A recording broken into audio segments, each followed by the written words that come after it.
Welcome back to the Eric Krown crypto channel and another strategy video today as we go over a long scalping buy strategy for the 15-minute time frame. The last couple strategy videos that I put up were very popular, which is cool, which is really, really good to see. And I hope to do the same thing here as well. So today we're going to be focusing on first, the strategy itself, then we'll go over the statistics that accompany them, of which I recorded 50 solid iterations in the past month to month and a half. So this one does get entries very often. It's a very active trading strategy.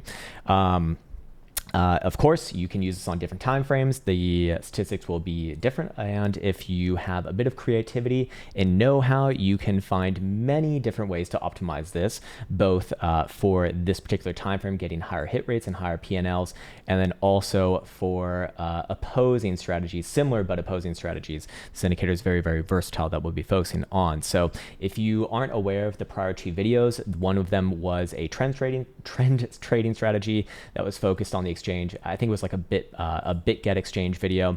And then the second one was a short scalping strategy that was focused on Bybit right before their last competition thingy. So this one is going to be focused on the Jewel, actually. So first and foremost, what time frame will we be using? The 15-minute time frame.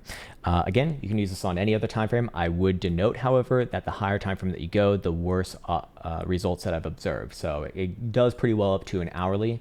Above there, things do start to fall off, just from what I've seen, but I did not do full tests on a full hour. Just for full disclosure, they were not good enough for me to go through after 20 iterations. What will be used for the main source of edge? You can use either the Jewel or the Jewel Lite. Of course, these indicators are available on the Krown chain application, so there is my subtle shill. But of course, for the people who actually have these indicators, well, here you go. Here's a nice little strategy for you. And then we'll also be using the PMARP indicator as well, which is a free indicator. You can simply get it by going on TradingView and typing in PMARP into the public library. What defines a risk management parameter? So ideally, we wait for a closure below the range lows on that time frame. An emergency parameter would be a wick below the prior trend lower low. I do want to make a note here that actually happened no times in my back testing. Regardless of that, there does need to be an emergency condition because the risk of not having that is complete ruin, which I am not interested in. But yeah, it did not happen once in my back testing that we saw there. It doesn't mean that it can't happen, but it is interesting that that didn't happen despite Bitcoin being in a pretty hefty bear market right here. I actually intended to test this indicator, this strategy specifically within the context of a market that would not be kind to this environment. So yes. Anyways, how will positions be entered? The Jewel Light must be below the 35 read in this case. And then once it ticks white for the first time upon closure, enter into a full position. This is how the data that we're going to go over was derived. And that does mean that if you are more active and at your seat during the trading day, you could front run that signal. When it starts to turn white, but it has not closed just yet, you would theoretically get a better position. However, well, you get a better position basically, but there would be a risk that it doesn't actually close white, which means that, well, you are not playing the strategy basically. And we do full positions. That's just the easiest way to test it, of course. And then how will positions be exited? So when PMARP is greater than 75 upon closure, take profit, or in some cases actually to even take the loss. I do want to make a note here that if you were to use 70 percentile instead of 75, your hit rate would be higher. Your P&L would be slightly lower, however. So let's go over the results first. I think that will be interesting. We can go over here to the Krown trading application. This is the journal, and this feature is free, by the way. And what I've done here is I've recorded 30 of the most recent iterations that I went over in the past, I think most of them happened in like the past 2 to 3 weeks. Anyways, in this case, did find, a pretty high hit rate, about 73.33%. That's not the full story though, because while it does have a high hit rate, it's very much reliant on that because the average win is less than the average loss. So it needs that higher hit rate in order to make up for that. So that is, a big thing to focus on. Whenever you have a high hit rate like that, that's typically what's going to happen. Of course, if the average win was greater than the average loss, that'd be like really, really amazing. But unfortunately, that is not the case here. So So here are the iterations that I tested. There's 30 of them, nice and steady right there. I even have in prior times tested 50 iterations on my prior Excel sheets over here before I migrated on to the new journal. And did find that, this one gave 50 iterations over the course of just under 2 months. So it gives off a lot of entries. And when I did test 50 iterations, again, keep in mind, this was within the context of the heat of a bear market. So this is like not a strategy you really want for those times. It did have slightly worse results than what I observed on the 30 iterations over here. It was a 37 out of 50 win rate, so actually maybe a little bit higher right there, because that's like just going to be under, about 80%. So that would be like what, 75-ish, doing some bad mental math. But the average win was a little bit lower, about 155.5 versus the average loss, which was 230, or in percentage terms, that was 0.74 versus an average loss of 0.97. So close, but yeah. Anyways, let's now jump into it. So let's go over some examples here, as all of this has been more or less, ephemeral and floating in the ether of the sky. Let's make it tangible. So actually, we have an example right off the bat right here that I already marked off.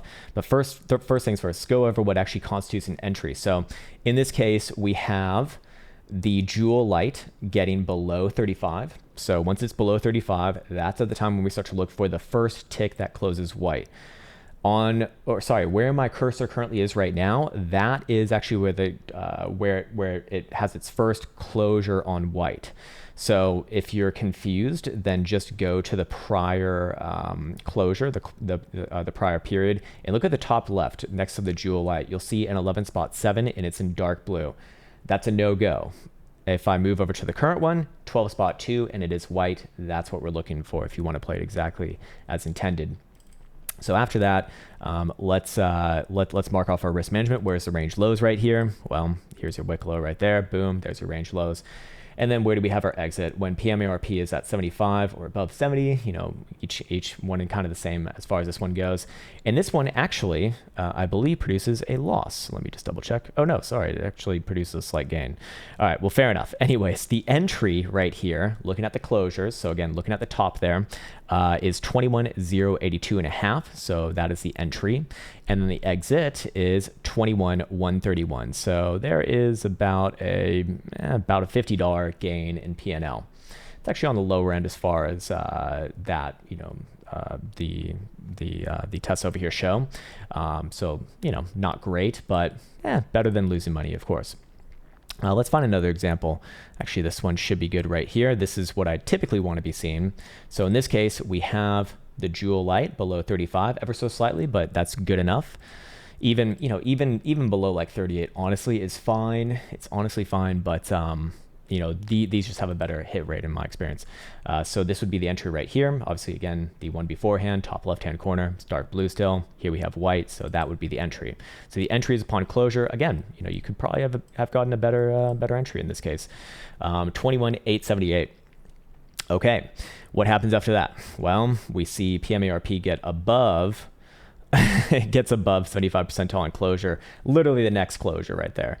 So you enter in 21,878, close 22,155. That was effectively the high right there. Yeah, it trades a little bit higher, but we're interested in the high probability move, not the moon boy move in this case. I mean, not really that much more to be fair. So there you go. All right, and again, for example's sake, if you did use 38, does it work right here? Yeah, it does. In this case, that would have been the entry. Your exit would have been right here as PMARP gets above 75. It would have worked, yes. Personally speaking, it's fine, really. It's fine. That is a personal consideration that you may or may not want to have. Okay, let's go over a losing example here because that will certainly happen. And here we go. All right. So here we have another entry. It turns white in the very, very low end of this. And just as an aside, when you do see it go into the extremes over here, below 20 and turns white for the first time, those actually are the ones that are typically the worst. Just saying. You want to wait for the second time it turns white, which is actually over here. And I'll mark that one off as well because we'll do that one right after this one. All right. So in this case, where's our range lows? Well, we have our range lows basically coming in from this low over here. Okay, so where's our range lows? Range lows is right here, basically. Where do we close below? This one closes ever so slightly below right here by, yeah, about, hold on, where's my line? 59, yeah, 53, yep, closed below by about $6. So yep, take the loss right here.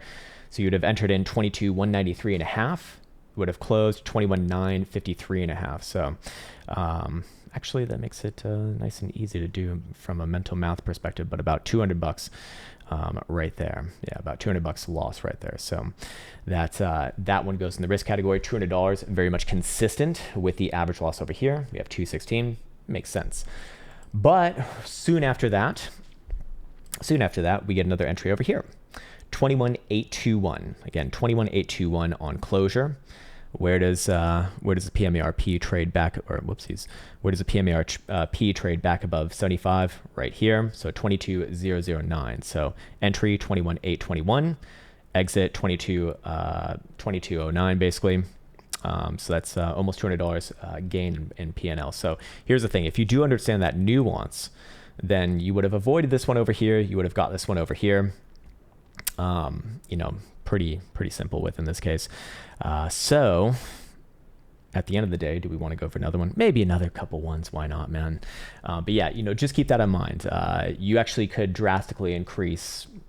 You could drastically increase the statistics that align with this one by simply just understanding that last little nuance that we went over. Let's go over another example right here. This one's very cut and dry. These are like exactly what I want this one for. Okay, below 35, first tick white, boom. And what do you know after that?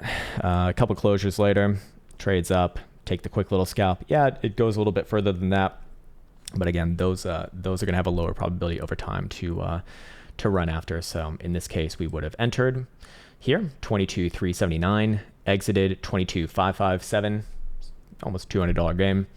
That's what we want. That's what we're looking for. Nice, quick little $200 gains. This one's, you're only in the trade for like 30 minutes. Perfect. Or perfect for me, at least. that's kind of the way that I look at it. Do we want to go for another one right here? Yeah, this one's a good one because we actually lose.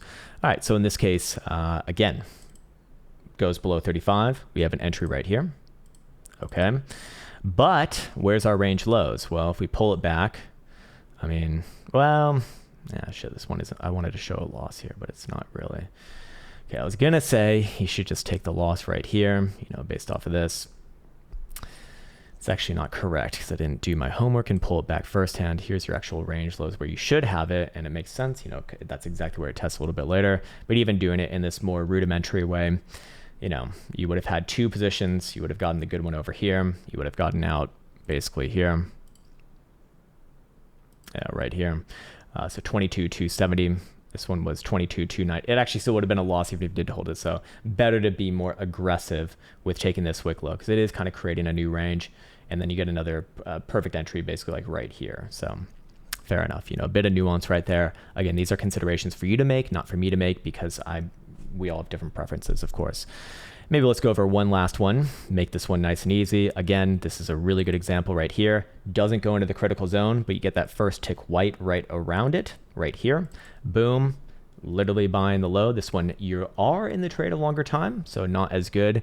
And actually, I would even go as far to say this is actually not the best one right here because you would have gotten out PMARP above 75, and obviously things do run a little bit hotter there. That happens. You know, this is not like a home run trade strategy. This is not a trend trading strategy. It's not going to be humongous P&Ls. Again, probably going to be like at most around $200. Well, maybe not at most because weird things do happen. And there was a few, you know, home runs there relative to the time frame. But in this case, you know, still a pretty damn good trade. 21,600 entry, pretty much on the dot. 21,785 and a half exit. So there you go. And of course, that brings up another comment here. When we're looking at the statistics that align with these, you know, it's as I like to look at it, personally speaking, I play this from a quantitative way. So once I have these statistics that do suggest that 155 or even $200 is kind of like the average nominal P&L that I'll gain on this one, or 0.74% from entry, I will just target that area blindly. And honestly, it will work better. Your hit rate will be a little bit higher, and your win rate will be more consistent there, because what this strategy does do is it takes advantage of so many different trades that a lot of the winning trades, you know, as you saw earlier, have only like $50 P&L on them. So that kind of brings the average down. Again, these are all personal preferences. So maybe one last one. We're only 15 minutes in this bitch right now. We have an entry right here.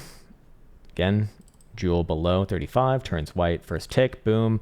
We enter in 28.16.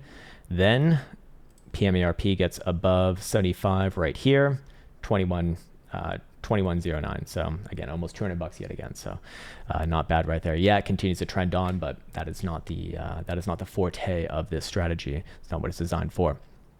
All right, cool. I think that's going to do it for this one today. I hope this one serves you well. Take care, much love, and see you hopefully soon.